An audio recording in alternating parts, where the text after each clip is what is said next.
Y'all in the best organization, man. I'm telling you, when you league-wide, they know it's only certain organizations you want to play for. So y'all in the right spot. You know what I'm saying? Then you got all the examples. You got everything you need to be successful, and you have the own hand examples that's always here to give you all the insight.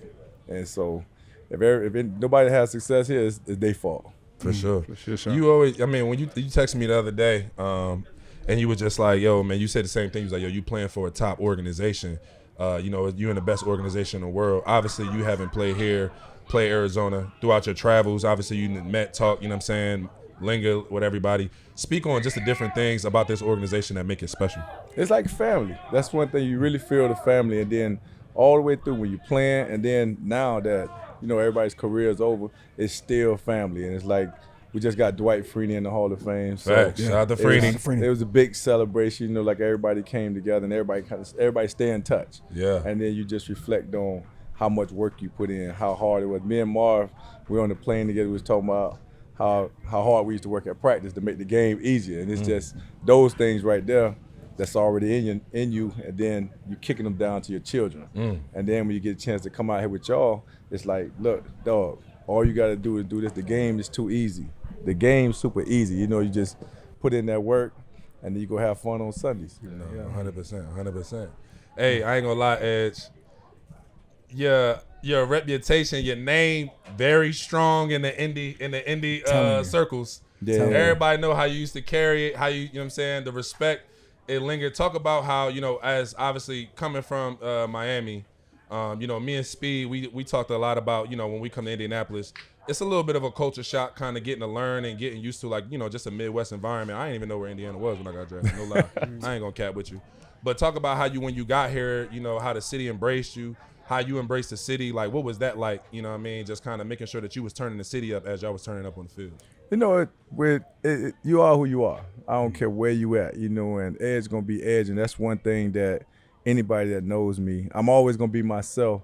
I ain't gonna never be out of pocket. I understand, the good spaces, the bad spaces, and I found where I can maneuver. And then Cincinnati, then Indianapolis. I was saying Cincinnati. My son is Cincinnati. I've been talking about Cincinnati basketball a lot, but Indianapolis, they embraced me, and then the city, it was super cool. And then getting out and you bringing, when I was younger, you gonna see 20, 30 people with me. It's like For entourage, everybody hanging, you bringing everybody with you as you kind of walk this journey. And so that was part of my comfort level. And then we was just being us. And then the people in Indy, they was good. So we would have these Monday night things because, after the game, you don't really have much to do. So what was y'all saying that you used to say? What? Just like what? Just like last week. Just like last week. Just like last week. They put you up on it. Hey, come on, we shot more together. Okay.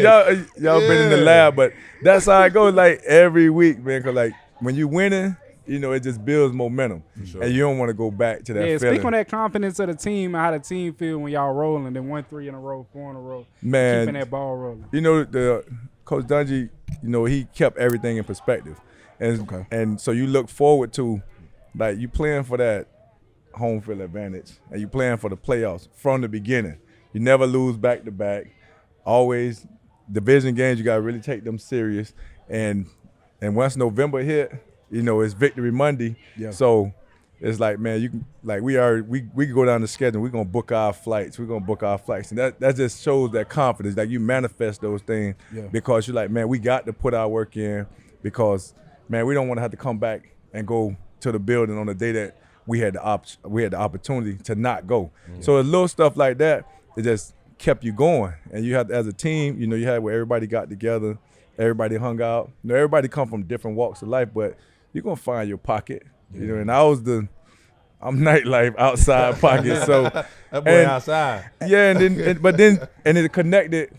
I connected with the younger players. They're looking at, Edge, you had success, but you still hang with a person that wasn't drafted or a person late draft pick. It's because that's when who you are, where you come from, all that matters then. Yeah. Because when you start playing, you get drafted in this position, or you may be in superstar status. But when it comes back to the people that you just genuinely grind with or really hang with or can kick it with, that's when that helps build it because everybody got the people they hang with, and you uplift them. Because it's like some of the guys used to be shocked, like, man, I'm hanging with Edge, and I'm happy to be hanging with somebody Cool. that Yeah, I'm telling. that understand, like, this what we do. We're gonna go out, we're gonna hang out, we're gonna kick it, but we're gonna work too.